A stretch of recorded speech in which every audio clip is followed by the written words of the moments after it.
we remain steadfast in our commitment in delivering local news that matters, stories that inspire, enriching the lives of Filipinos in the Philippines and across the globe.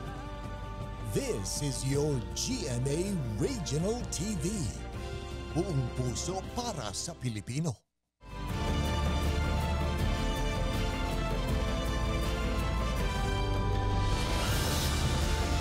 Ito ang GMA Regional TV 1 North Central Luzon.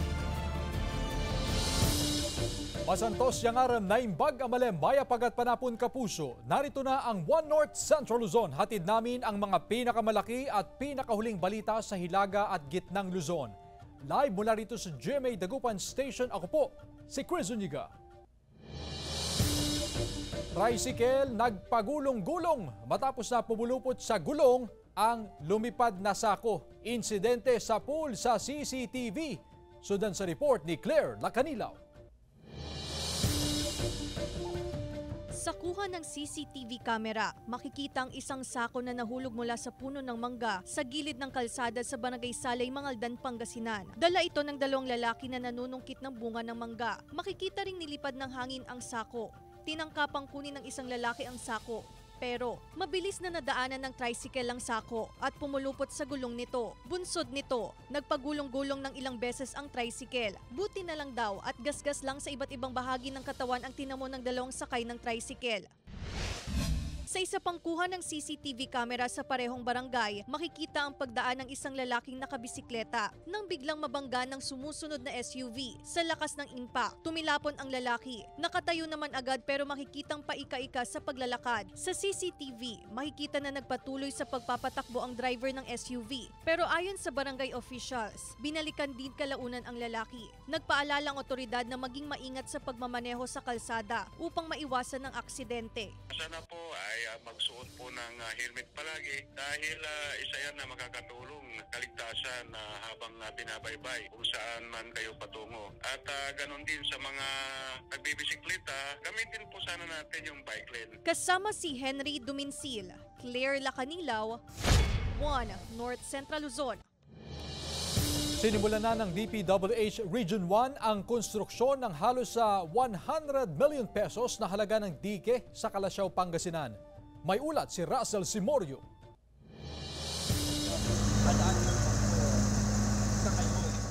Tatlong malalaking backhoe ang ginagamit ng DPWH sa pagsisimula ng konstruksyon sa 619 meters na haba ng dike sa bahagi ng Barangay Nalsyan, Kalasyaw, Pangasinan. Pinondohan ng DPWH ng 96 million pesos ang proyekto na kabilang sa flood mitigation program. Low-lying area ang Barangay Nalsyan na madalas bahain tuwing umaapaw ang Marusay River. Maganda yan para sa proyekto niya para maiwasan yung baha. Kasi pag baha kasi dito malalim masyado. Maiiwasan na po yung pasok ng tubig baha galing sa ilog papuntang Barangay Nalsyan. Mas mataas kaysa dun sa dating slope protection lang po yung nandun. Sabay sa konstruksyon ng clearing operation sa lugar, hamon sa konstruksyon ng dike ang nararanasang high tide pagsapit ng tanghali. Medyo nagpro-progress naman ang trabaho namin. Ang problema lang namin pag nag-high tide, yun ang kaya hindi kami makabilis. Hindi kami makapagbarina dun sa form namin na plywood dahil sa tubig. Sa oras na matapos itong ginagawang dike, sunod naman na gagawin itong kalsada. Mula dyan sa tulay na nagdurugtong sa Barangay Nalsyan at Barangay San Vicente, aabot naman sa 8 meters itong lawak ng gagawing kalsada na magiging access road para sa mga motorista. Ito ang magsisilbing alternatibong ruta patungong Dagupan City. Target na matapos ang proyekto bago matapos ang taon. Kasama si Daryl Peralta, Russell Simorio, 1 North Central Luzon. Mga kapuso, ating kamustahin ang Kalutan at Baywalk na bahagi ng Sigay Festival 2024 ng Binmalay, Pangasinan. Magbabalita doon, live, si Joan Punsoy. Joan?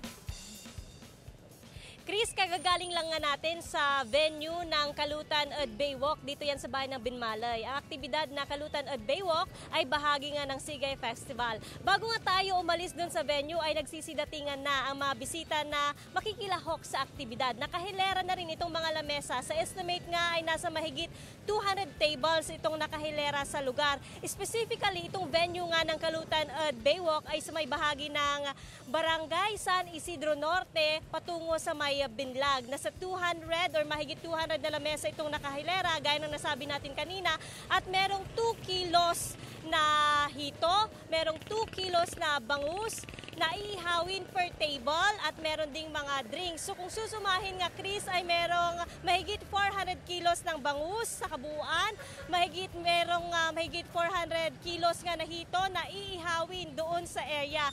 Ito raw yung second year na sinelebrate nga itong Kalutan sa may Baywalk dahil gustong i-showcase ng LGU itong ganda ng Binmalay Beach at the same time nga ay i-showcase din itong product ng mga Binmalinians na nabanggit natin ng mga isda, itong hito nga at saka bangus. Dahil alam naman natin dito sa Binmalay, ang livelihood nga ng mga residente rito ay itong pag-aalaga ng hito at bangus. Kaya masarap daw talaga itong inihanda nila sa mga bisita na magtutungo dun sa lugar. Nasa mahigit 3 kilometers nga itong stretch ng mga inihilerang tables dun sa area at expected daw na mahigit 3,000 itong crowd na dadalo. Meron ding banda sa area o sa venue. Chris? Maraming salamat, Joanne Punsoy. Samantala, nagtanim na lang ng munggo ang ilang magsasaka sa Quiapo, Nueva Ecija para may maani ngayong El Nino. Narito ang report. Munggo ang tanim ni George sa 1 hektaryang taniman sa Quiapo, Nueva Ecija. Inaasahan daw nila kasing kukulangin sa patubig ngayong tag-araw lalo't may banta ng El Nino. Pero kapos pa rin daw ang nakakarating na patubig kaya nangamamatay din ang ilang tanim na munggo. Halos matuyo na kasi ang small water impounding sa lugar. Abot 70 hektaryang taniman sa buong barangay ang apektado ng dry spell. So wala pong tubig sa inyo? Bakit po? Mataas na yun. Kailangan po namin ng tubig. Sana po matulungan niyo po ang barangay Kaitan Sur, saka dito po sa bayan ng Quiapo. Ayon sa National Irrigation Administration Upper Pampanga River Integrated Irrigation System, sa mahigit 147,000 hectares na kanilang pinapatubigan, sakop ang Nueva Ecija, Bulacan, Pampanga at Tarlac, 13,000 hectares dito ang walang patubig. Patuloy daw kasi ang pagbaba ng tubig mula sa Pantabangan Dam na negative 19.97 meters below sa ideal water elevation nito.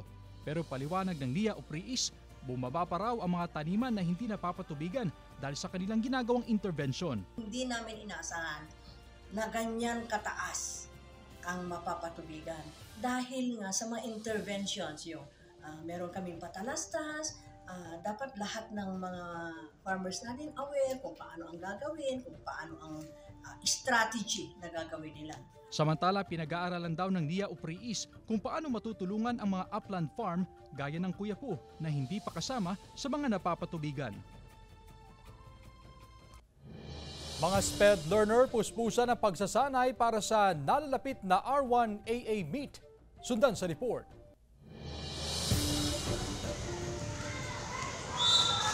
Isinagawa ang elimination round ng volleyball game sa West Central Elementary School 1 sa Dagupan City.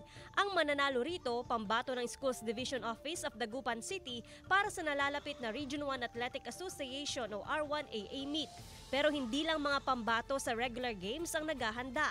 Puspusan din ang pagsasanay ng mga SPED learner para sa kanilang sariling kategorya sa R1AA. Pinili ang mga manlalaro para sa botche. Kabilang sa may intellectual disability ang mga kalahok. Hindi raw sila dapat ismulin dahil ilan sa mga mag-aaral naging kampyon na sa nakaraang R1AA. Mayroon namang times po na kailangang ulit-ulitin yung instruction sa kanila pero most of the time naman enjoy naman silang kasama.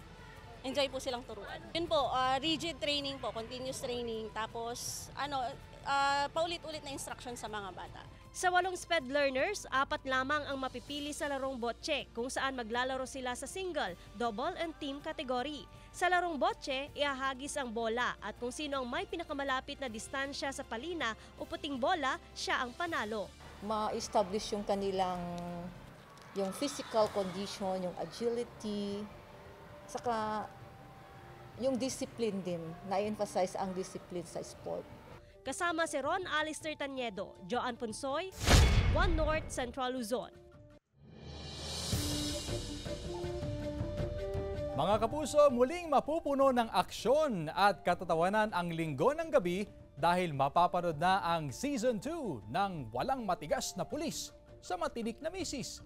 Pinagbibidahan ito ni Bong Revilla Jr. at Beauty Gonzalez bilang si Tolome at Gloria. Makakasama nila rito sina Carmi Martin, Justoni Alarcon, EJ Falcon, Liza Lopez, Nino Mulak, Dennis Padilla, May Bautista, Rafael Landicho, Nico Ko, Angel Layton, Jeffrey Tam, Max Collins, Kelvin Miranda, Herlin Budol, Lian Valentin at marami pang iba. Mapapanood na ito simula sa Linggo, February 4, 7:15 ng gabi sa GMA. Ito ang GMA Regional TV 1 North Central Luzon.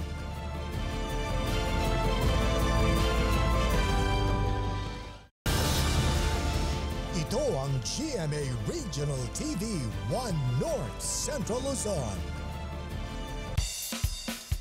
Month-long celebration ng Panagbenga o Panagbanga Festival 2024 sa Baguio City umarangkada na. Makibalita tayo live kay Jasmine Gabriel Galban. Jasmine?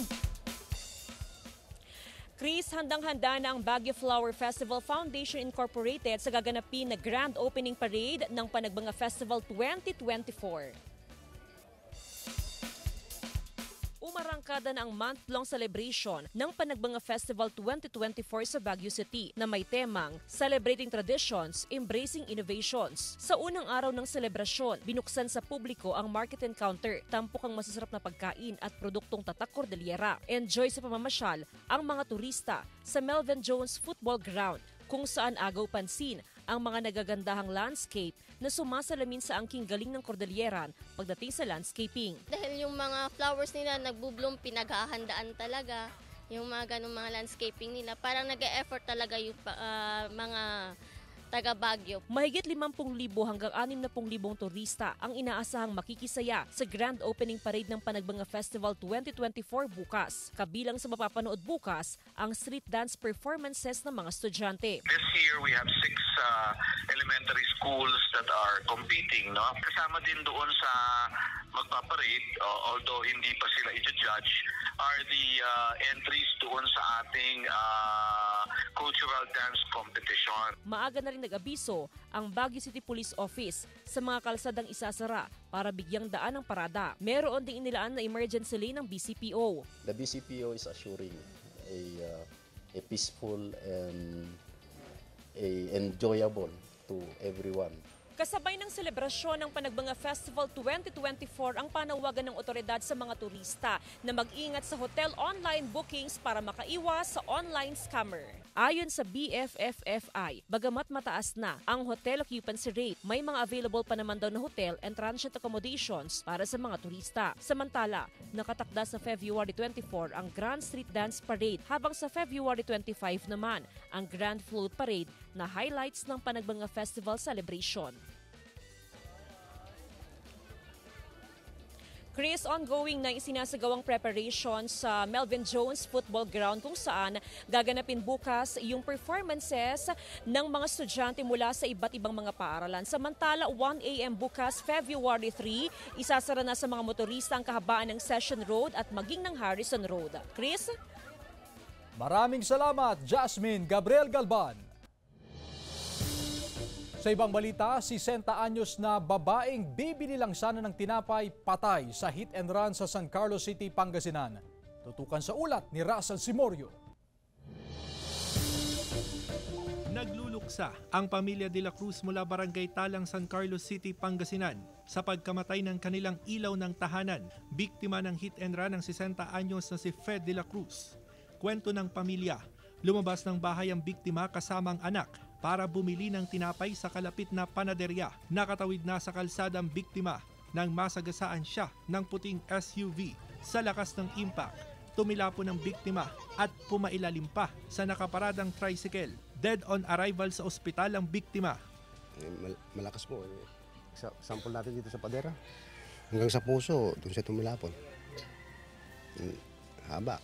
Ayon sa isang opisyal ng barangay, tuloy-tuloy ang patakbo ng driver ng SUV matapos ang insidente. Mabilis yung patakbo niya. Hindi na huminto. Nananawagan ng tulong ang pamilya sa mabilis na ikadarakip ng driver ng SUV para makamit ang hustisya. Sir, kung nasan ka man sir, lumantad ka na po. Hustisya po yung kailangan namin.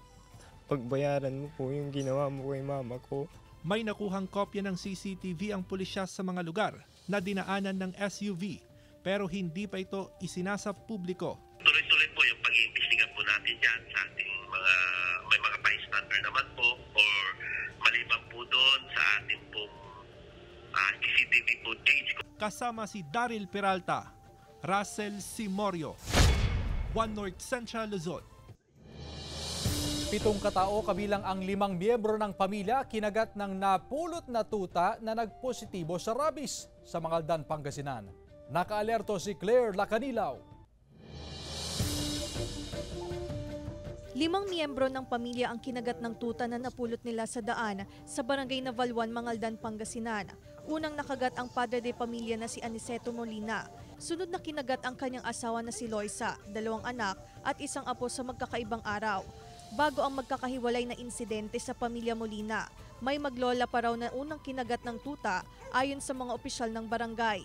Nakita ko po kasi doon sa daan, syempre po, naawa po kasi parang nakokonsensya ka kasi naiwan doon sa daan. Kinuha nila, tuwang-tuwa sila, matutuwa daw yung kuya niya kasi nakapulot daw sila ng tuta, yung pa problema. Pinapakain namin, pinaliguan, okay naman siya.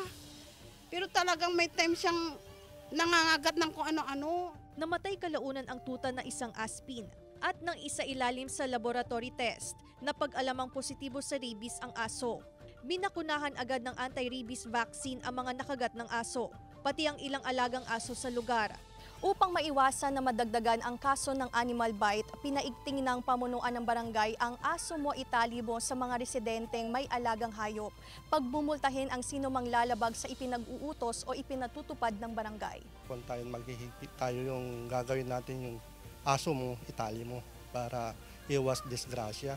Natukoy ang may-ari ng aso. Nag-usap-usap na rin sa barangay ang may-ari ng aso at mga nabiktima ng dog bite. Paalala ng lokal na pamahalaan, sakali makagat ng aso, hugasan at sabuning mabuti ang sugat at pumunta sa pinakamalapit na Animal Bite Center para sa agarang lunas. Puspusan din ang pagsasagawa ng anti-rabies vaccination ng lokal na pamahalaan sa iba't ibang barangay sa bayan.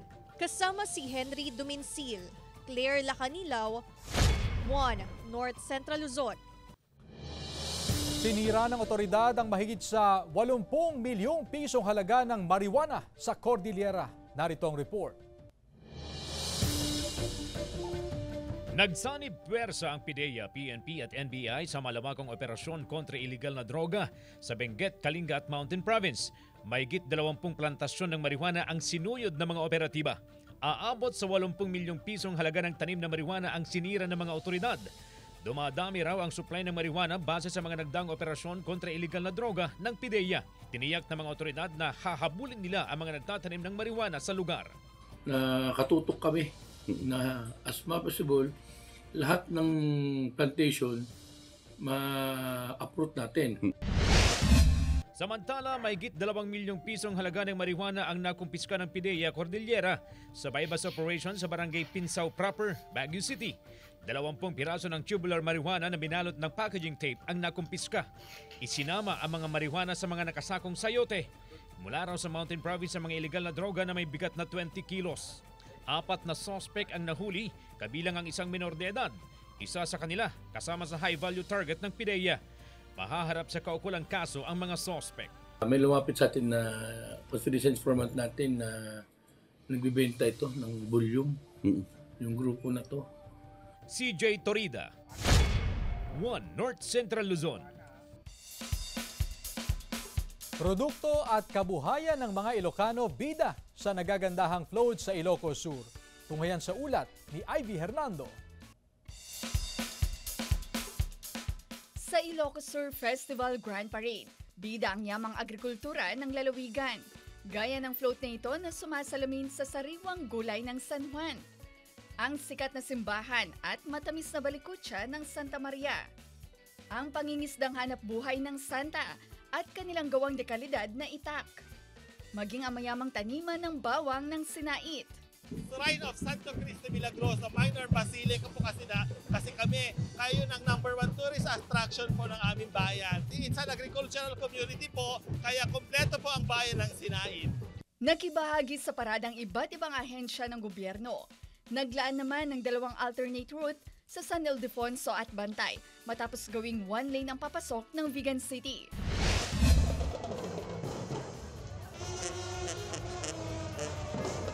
Sa Luwag City, rinig ang dagundong ng tambol sa opening parade ng Pamulinawen Festival. Tinatayang mahigit 70,000 katao ang nakibahagi sa parada, kasama ang mga ahensya ng gobyerno at estudyante. Ito ang pinakamahabang parada ng syudad na umabot sa mahigit 4 na oras. Naragsak, naurnos, napipintas ang mga Sa our opening, officially, we're opening the Pamulinawen Festival. Ang theme natin this year ay Love and Shine. So, we are expecting a lot of contingents. Ivy Hernando, 1 North Central Luzon. Ito ang GMA Regional TV 1 North Central Luzon.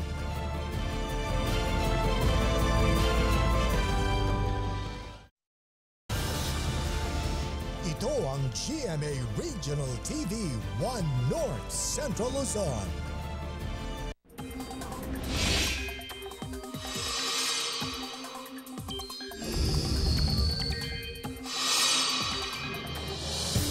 Nakangangatog na 11.6 degrees Celsius na temperatura na itala sa La Trinidad, Benguet kaninang umaga. Narito ang report. Naitala ang 11.6 degrees Celsius na minimum temperature sa La Trinidad, Benguet kaninang umaga. 14 degrees Celsius sa Baguio City, 19.4 degrees Celsius sa Tuguegarao City, 20 degrees Celsius sa Basco, Batanes, 20.6 degrees Celsius sa Lawag City, 21.2 degrees Celsius sa Sinait, Ilocos Sur at 21.5 degrees Celsius sa Baler, Aurora. Samantala, patuloy na nakakaapekto ang trough o extension ng low pressure area. Huling namataan ng LPA sa layong 310 km south of Zamboanga City. Ayon sa Pag-asa, mababa pa rin ang tsansa nitong maging bagyo at inaasahang malulusaw o mawawala rin sa mga susunod na araw. Kasabay ng epekto ng trough ng LPA, tuloy-tuloy rin ang pag-iral ng hanging amihan. Base sa rainfall forecast ng Metro Weather, may tsansa ng may hinang ulan sa Cagayan, Isabela at Aurora. Maaliwalas naman ang panahon sa natitirang bahagi ng Northern at Central Luzon. Posible ring ulanin ang ilang lugar sa Visayas at malaking bahagi ng Mindanao. Claire Lacanilaw, 1 North Central Luzon. Samantala, libu-libong ektaryang sakahan sa Cagayan Valley pinangangambahang maapektuhan ng El Nino kaya pinaplano na ang cloud seeding. Tinutukan niya ni Jasmine Gabriel Galban.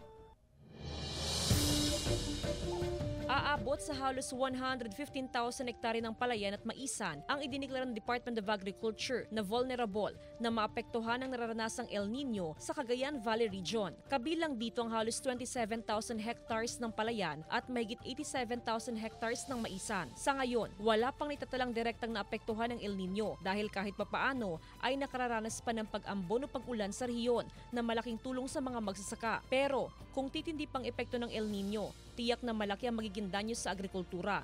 Kaya ngayong Pebrero ay magsasagawa ng cloud seeding sa rehiyon. Sa latest information na nakuha ko po, gagalaw na po ang Philippine Air Force and BSWM na mag-mobilize na sila para po doon sa cloud seeding natin. Probinsya ng Cagayan ang may malawak na taniman na posibleng maapektuhan, gaya ng Baggao. Ng pangunahing produkto ay palay at mais. Malaking tulong daw ang isasagawang cloud seeding. Malaking tulong kung merong pong may bibigay na cloud seeding dito sa Cagayan, especially dito po sa Baggao. Malaking bagay para sa rehiyon ng cloud seeding, lalo pat malaking volume ng bigas at mais sa bansa ay nagmumula sa Cagayan Valley Region. Kasama si Jing Dakanay, Jasmine Gabriel Galban, 1 North Central Luzon. Sa iba pang balita, 21 uri ng mga gamot exempted na sa VAT ayon sa BIR. Ang detalye sa ulat ni Claire Lacanilaw. Inanunsyo ng BIR o Bureau of Internal Revenue na hindi nakasama sa VAT o Value Added Tax ang 21 na uri ng gamot para sa cancer, diabetes, hypertension, kidney disease, mental illness at iba pa.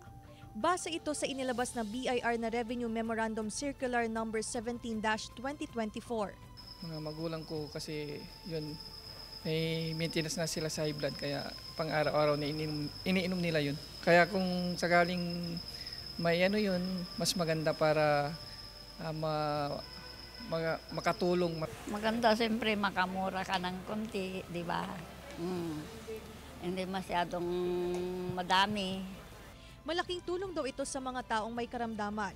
Napakahalaga ang VAT exemption upang bumaba ang presyo ng gamot. Sa social media post ni BIR Commissioner Romeo Lumagi Jr., tiniyak ng kawanihan ang kanilang dedikasyon na matutukan ang excellent taxpayer service sa taong 2024 na makatutulong na mapagaan ang pasanin ng mga taong lumalaban sa sakit. Kasama si Henry Duminsil, Claire Lacanilaw, 1 North Central Luzon. Isa sa pinakamasarap na coffee bean sa bansa matitikman sa Sigay, Ilocos Sur. Tunghayan sa report ni Ivy Hernando. Mahilig sa kape ang mga Pilipino. Katunayan, 8 out of 10 Filipinos ang coffee lover ayon sa pag-aaral. At ang bayan ng Sigay na isa sa pinakamalaking coffee producer sa Ilocos Sur, kinikilala sa buong bansa dahil sa kalidad ng kape. Ayon sa mga local coffee farmer, halos lahat ng pamilya doon may tanim ng kape, kaya lalo pa raw lumawak ang plantasyon. Kasabay nito ang panawagan nila sa lokal na gobyerno. Ang kailangan namin sa coffee grower sa Sigay, farm to market road, sir, kung ano mabalbalin.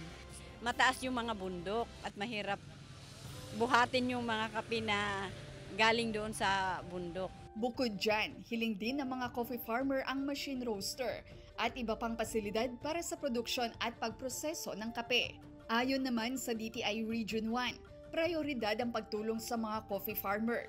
Hopefully, with everyone's help, we can expand plantation and improve farm productivity. Further, we look forward to bringing in more roads that will make not only coffee but also other priority industries become more competitive. Umaasa ang mga magsasaka sa agarang tulong, lalo't nakikilala na ang kanilang coffee beans at coffee wine maging sa ibang bansa. Kasama si Norman Raca, Ivy Hernando, 1 North Central Luzon.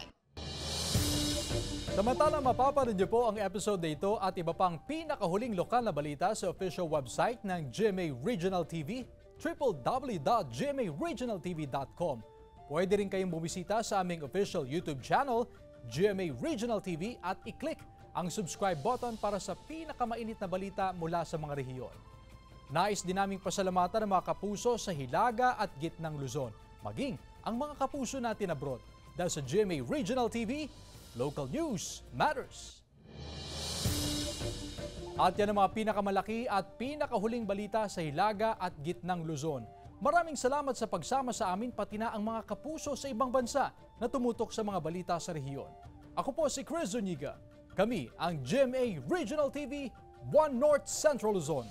Buong puwersa para sa mas malaking misyon at mas malawak na paglilingkod sa bayan.